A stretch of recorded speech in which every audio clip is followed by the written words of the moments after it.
WCBI News at 10 starts now.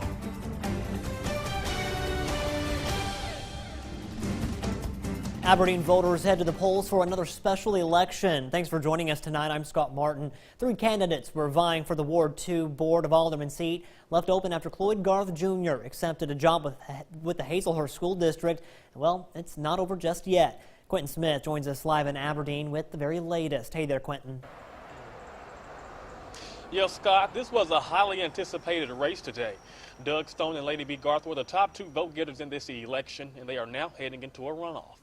Doug Stone finished with 178 votes, while Lady B. Garth finished with 167 votes. Now, Terry Morgan was also a candidate running in this election. He finished with 30 votes. Now, these are the final numbers with absentee and affidavits included. We caught up with both Stone and Garth about the upcoming runoff. Here's what they had to say. We've had a lot of chaos in City Hall. We've been on the news too much, and we want to try to settle down, restore some honor, some integrity, some service to the office of Alderman in City Hall. Let's think about it as a step in the right direction, because we know what things have been going like. We know what we've been dealing with here. Let's act like we're on a mission and come on out and do what we need to do. And their runoff between Stone and Garth will be in 3 weeks on February 20th. We're live in Aberdeen tonight. Quentin Smith, WCBI News.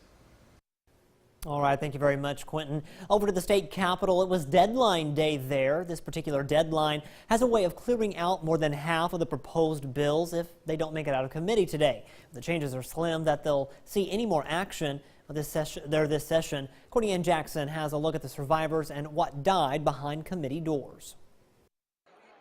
There's been a lot of talk about school vouchers this session. We are simply just asking for a choice. Both the House and Senate had bills that would expand the current system, but it was Senator Gray Tollison's bill that survived deadline day. Scholarship money would be given with priority to special needs and low-income students, but it would also allow those without disabilities to qualify for the money. Another bill impacting kids, religious exemptions for vaccinations. This is the issue that's going to require some additional education. We had a number of legislators, and I have to say, a large number of legislators supporting House Bill 1505 after the groundswell of support, grassroots support around this state, where we began to hear from it. And I think everybody agrees we need to do something.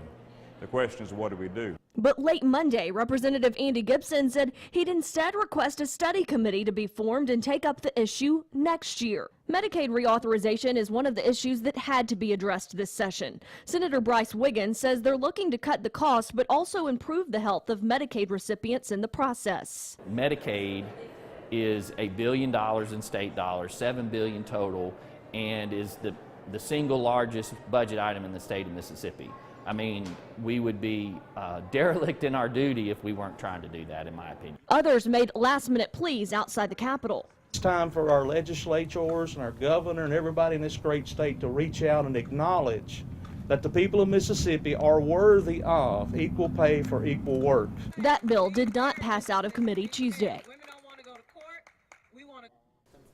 Other bills to note, a dog-fighting bill did make it out of committee this morning, and several road and bridge funding bills have already cleared both committees and the full House. It was a big night in Starkville for the Greater Starkville Development Partnership. Well, tonight they held the annual banquet for the year. Well, dozens gathered at the mill for the event to share and highlight the year of partnerships. Well, several partnership members and other community leaders were all present at tonight's banquet. It just means so much from being here tonight. We represent Starkville. It's a diverse community, and being a part of this event tonight and seeing the people here that are mainly Starkvillians that give back to this community and love this community, and just I tell you, I feel great about this. It looked like a good time for sure. Well, time now to get a first look at our forecast with meteorologist Amanda Reynolds. Hey there, Amanda.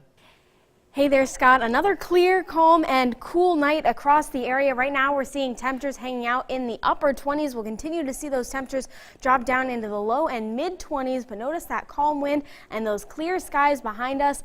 That will make for great viewing of the lunar eclipse that will happen early tomorrow morning. I'll have details on how you can see that coming up in just a few minutes. Students at Tupelo Middle School were able to visit a shipwreck, step out onto a cliff, and even try base jumping.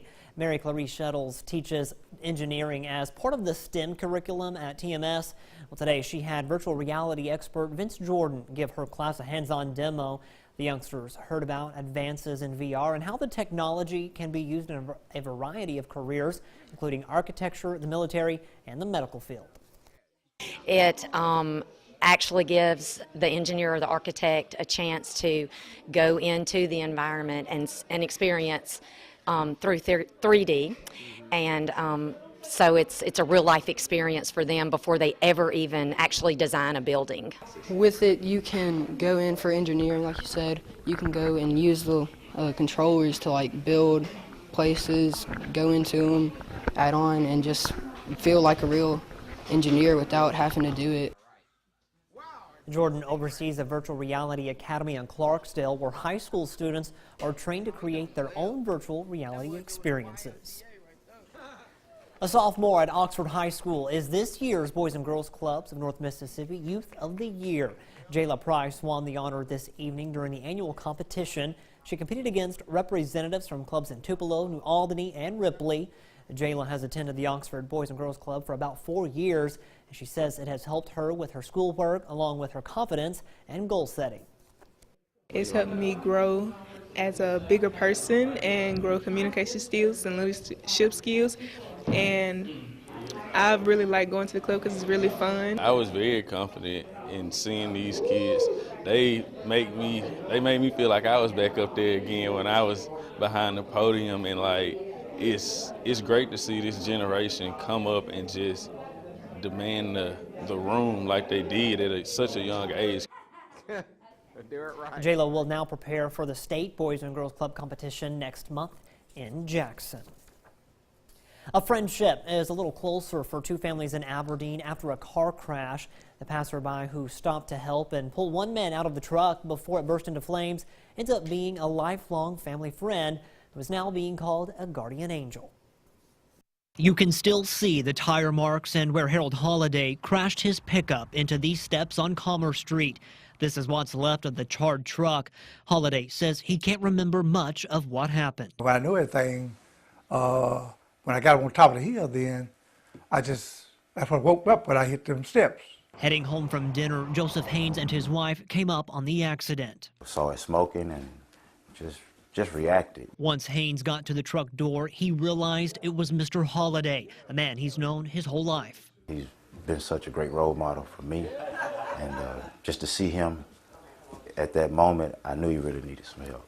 Without skipping a beat, Haynes did what he had to do. I just reacted. I jumped out of my car, ran over to the driver's side. I couldn't get the door open, but went back around on the passenger side and the door just popped open for some apparent reason. This act of heroism is personal for Haynes. Haynes has been friends with Mr. Holliday's son since childhood. Fighting back tears, he says he couldn't get a certain image out of his head. I couldn't imagine him not having his father, because the most important thing in our lives is men. A lot of us don't have fathers, and so he and I are fortunate to have ours. And at that moment, it was just real important to me to make sure that his father was here to see another day. Embracing each other again, what's been a lifelong friendship now has a brand new meaning for both families. I just was glad that the young man came by and was able to get me out, and I was glad that I didn't get hurt, though, was what it was. Such a happy story there. Well, Mr. Holliday says that he's in good shape other than a sore back. Well, southerly winds tomorrow will allow our temperatures to soar into the 60s with plenty of sunshine, but the sunshine may not last for long. I'll have details coming up right after the break. Our first alert forecast with meteorologist Amanda Reynolds. Well, it was a beautiful sunny day across most of our area, and this was our view over downtown Columbus, Tupelo, and Vernon. A few clouds started streaming through the sky, but we still saw plenty of sunshine. It felt a little bit chilly out there, though. We only made it into the mid and upper 40s. Now, here's a few clouds that are starting to push into our region, but I think they're going to pretty much break up as we go forward through the rest of the evening, so we'll stay mostly clear. But right now, temperatures hanging out in the low 30s and upper 20s. Now, we'll continue to drop off down into the low and mid 20s, so we're going to remain fairly chilly, but we'll also remain clear. That means we'll have some pretty good viewing for the lunar eclipse that will occur early tomorrow morning. So it's a whole bunch of things, but including that, it's a full moon, and we'll also see this lunar eclipse will start to darken around 4:50 tomorrow morning. By 5:50 or so, we'll start to see that partial eclipse, and the moon will start to turn an orangish red. By the time we get to around 6:50, that's when we'll have the best viewing. The moon will be just above the horizon, and it'll look a reddish orange tinge, and then just a few minutes later, it will set below the skyline, or below the horizon rather, as the moon sets and the sun begins to rise. Now, as we start the day tomorrow, we'll again see plenty of sunshine. We'll make it into the low 30s in the morning, and then make it all the way up to the upper 50s, and maybe even close to or above that 60-degree mark with plenty of sunshine. And notice the southerly winds, so we'll continue to be fairly breezy, but with the southerly winds, that will help us warm up, and it'll feel like a warm wind versus the cold wind that we felt yesterday and today. So that high pressure shifts off to our west, and that's going to bring in that southerly flow, but that will push off to our east, and not too far behind it, there's our next cold front, bringing the chance for some showers and storms through the day on Thursday. Though I think Thursday will be the drier of the 2 days once we consider the second front that will push through this weekend. But before that, we'll see high pressure once again, and there's that second front that I mentioned. It will move through Saturday and into the day on Sunday as well.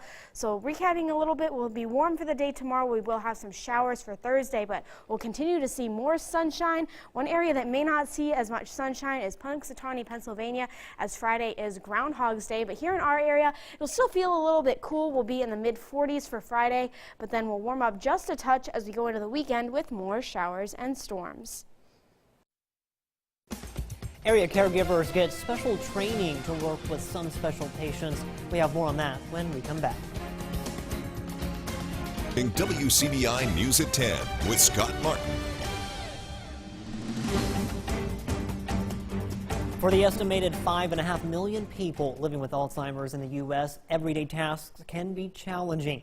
The Alzheimer's Association Mississippi chapter is working to ease those challenges by educating those who work closely with patients. Our Victoria Bailey sat in on one training session in Louisville today. She has more. It's more than forgetting where your keys are, where you misplaced your keys. If you find your keys and then you don't remember what they are. The Mississippi Alzheimer's Association chapter is giving communities throughout the state a clearer understanding of what this disease does to patients. You see it every day, but you don't know the importance of caring for that person and the things that's needed to care for them when they have Alzheimer's. Nikisha Weaver attended Tuesday's training session. She says Alzheimer's has touched her family, and caring for people living with forms of dementia runs in her blood. As a little girl, I saw my grandma care for someone who had dementia, and she helped take care of him. She says growing up with those experiences make her very familiar with the challenges Alzheimer's patients go through. A lot of people don't understand. They may see the color blue and you may see purple. You go along with them and make them feel comfortable. Don't argue with them. That's the main purpose that they do. They try to make them become them. They don't see as a Alzheimer's patient, they don't see what you see. Wittig says caregivers should also remember to care for themselves. What we find is the caregivers many times pass away before a person living with the disease because of the stresses. Wittig says she hopes all in attendance understand the only way to combat this disease is to recognize it and know what to do next. It's important that we get these community educators trained so that they can go out throughout the state and educate the citizens, the community members on Alzheimer's disease, what to look for, what to expect, how to care for their loved ones, just to get the word out in Mississippi. Well, coming up, we recap high school hoops around the area, plus a major matchup in the SEC tonight at Ole Miss. Highlights next in sports.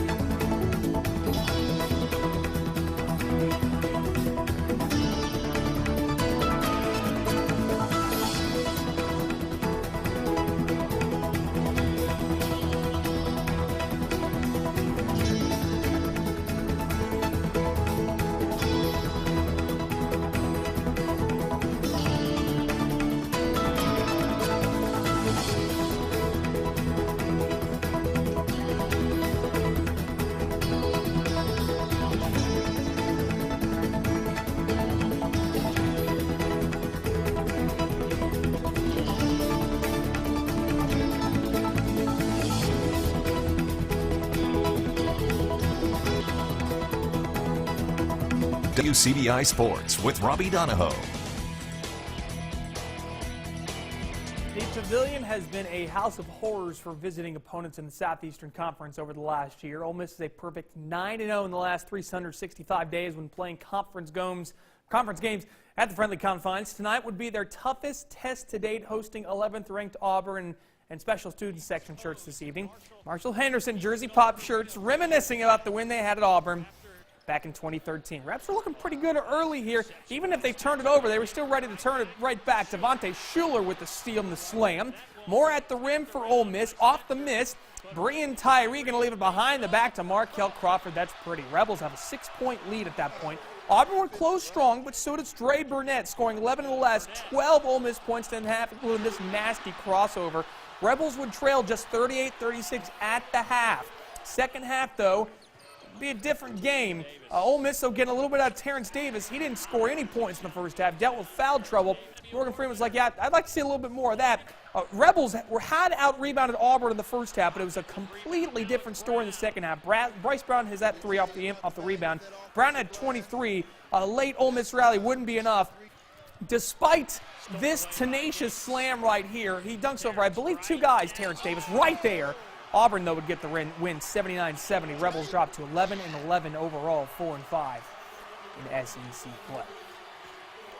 To high school hoops we go. Big division battle tonight at Columbus High as Tupelo visited the Falcon Lair. Good passing in the half court here, incoming in transition for Columbus. Denijah Harris to Robert Woodard. That 3 would go. Tupelo, though, would have the answer, and it would come up with defense to offense here. Anthony Nichols coming up with the strip and the steal, and then in transition, Josh King going to end up with a bucket right here. And Blankets trying to keep close here, but that was when Denijah Harris really started to get going. Coming off this, watch crossover, and then how about the Euro step through 2 defenders and then the finish. And then in transition, Woodard becomes distributor to Harris, who finishes with the up and under move. Very nice. And then just for good measure, Braden Bishop's like, I'm not entertained by this. Well, how about this, Braden? Are you entertained by the seal off the inbounds pass and the 2-hand monster slam from Mr. Woodard? Tupelo would keep it close for much of the first 3 quarters. Here's a Javen Humphrey 3, but the Falcons get the win as they cruise to a 59-35 win on the boys' side. To the ladies, and during tonight's girls' game, Columbus honored teammate Kennedy Verdell, who was diagnosed with leukemia earlier this month. Fans and players at Columbus wore orange shirts in solidarity for Team Ken. We wish her the best, and all of our thoughts and prayers from here at WCBI. Lady Wave trailed at the half, but would come back. Lara Davis to Janiah Hinton as she knocks home that 3 from the wing. More from Davis. She takes it on her own here. She's going to put it on spin cycle and then gets in the lane. Floater off glass for 2 would go. A double-digit halftime deficit, now down to single digits for Tupelo. But Columbus would wake up. DJ Jackson, Jabria Snell. Watch this little floater for 2. It goes. And then coming off the miss here for Columbus, Hannah White going to get the rebound. And what's the one thing you want to do in transition? Stop ball. And no one from Tupelo stopped ball, and Hannah White goes all the way to the rim for 2. Lady Falcons will get a sweep. Columbus wins at 66-40 over Tupelo. To them Grapes country, Pontotoc hosting rival Itawamba AHS. We start with the ladies. Pontotoc let it happen. Here come the Lady Indians. Jade Parker with the steal, and she goes all the way to the rim for 2. Back would come the Lady Warriors. Sky Vaughn inside, skying that one high off the glass for 2. Lady Indians had the lead after 3, but Angela Middleton gets this ball inside, gets the basket. That one goes. We would go to overtime. And this is just a crazy game here. Again, there's another basket for Pontotoc. We would go to overtime, as I mentioned. Itawamba strikes a 3 right here, would get another 3, but Pontotoc's free throw shooting would get them the win as the Lady Warriors win at 56-54 in an overtime thriller over Itawamba AHS. All right, to the fellas' side, this one was a bit of a mismatch here between Pontotoc and Itawamba. Indians had it tied at 2-2, and then that's when the Warriors started to go to work. Cordavia Shelton, off-balance jumper goes, then off of a missed free throw here. Shelton Fleming gets the rebound. He just keeps going at it. That's my ball. He gets the stick back. And Shelton would also show you that he can step out and also shoot the 3, and Cordavia Shelton would hit that one. We got Shelton Fleming and Cordavia Shelton keep up. And then off the inbounds pass here, nice little lob play to Caleb Hobson for 2. Indians would finally get on the board. Their first field goal didn't come until the second quarter. Here's Trey Nanny driving finishes, but Pontotoc would get the win 68-42 over the boys' side of things. Also want to mention the Starkville Lady Jackets defeated Murrah tonight 43-38 on the girls' side of girls' hoops. Murrah was 22-0 coming into the game tonight, number 1 in the state. Starkville is now the 1 in 22-1. Congratulations to the Lady Jackets. That's it for sport. We'll get a last look at your forecast. Well, we'll be mostly sunny for the day tomorrow. We'll see temperatures near 60 degrees. Enjoy it while it lasts, because temperatures and the weather are going to be a little bit up and down over the next 7 days. We'll still be warm Thursday, but we'll see some rain. We'll see sunshine, but the cold weather on Friday, and then rain, cold. Well, I'm definitely looking forward to the 60s. Yeah, 60 degree. For one day, it's okay. At least we'll one day only. One day only. It's fine. We'll manage. Thanks, Amanda. Thanks for watching. Have a good night. We'll see you tomorrow.